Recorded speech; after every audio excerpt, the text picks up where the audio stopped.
If you were able to listen carefully to our first reading, and if you have at least a very sound imagination, we can imagine a bloody, destructive, and at least a worrisome story that could be.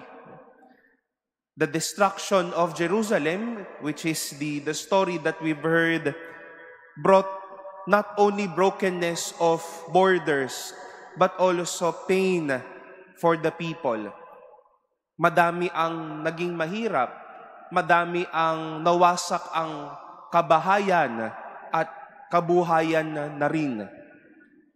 The story ended badly, but the gospel came as a message of assurance, most especially to all of us listeners of today's time.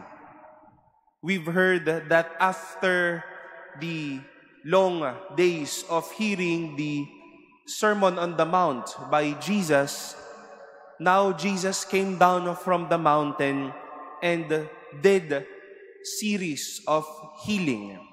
Now with the story of the healing of the leper. Kung ang narinig po natin kanina ay kwento ng madaming pagkasira, ng pagkagulo, ngayon naman binubuksan ng Diyos ang ating mga mata sa katotohanan ng paghihilom at pagkakabuo. These stories for today would remind us that human life and tragedy won't end with destruction, but with God's reformation, with God's healing to His beloved. Hindi natatapos sa pagkasira ang kwento. Mas nagpapatuloy pa nga, mas napapalakas pa nga sa muling pagbubuo ng Diyos sa isang taong nasira at sa isang karanasan na marahil nawasak na. And these stories for today would remind us of your story and maybe of our story in human history. May panahon din na tayo naman ay ang nawasak. Tayo din ay naduguan, nasaktan, bumagsak ang ating kabuhayan at parang wala nang natira sa atin.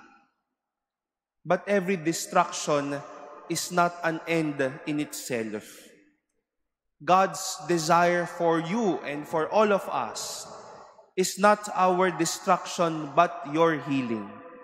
Not your woundedness but your strength.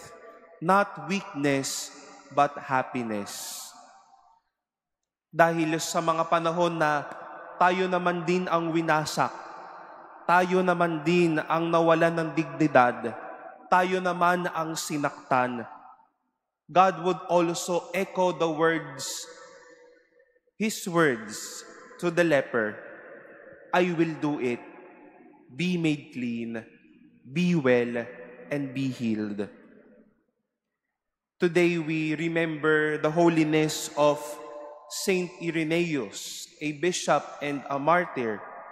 And as a saint, he is known to say these words, Gloria Dei Homo Vivens. The glory of God is man fully alive. Totoo na sa kahinaan o sa pinakamababang karanasan ay mararamdaman pa din natin ang Diyos. Pero hindi naman tayo hahayaan ng Diyos na nasa mababa, nasa pagkasugat, nasa pagkawatak-watak.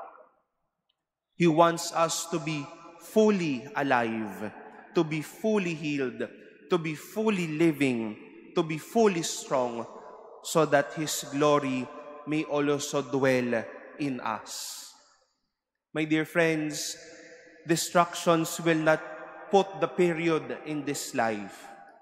God wants us to be fully alive, not wounded but healed, not destroyed but strong, not struck down but always lifted up.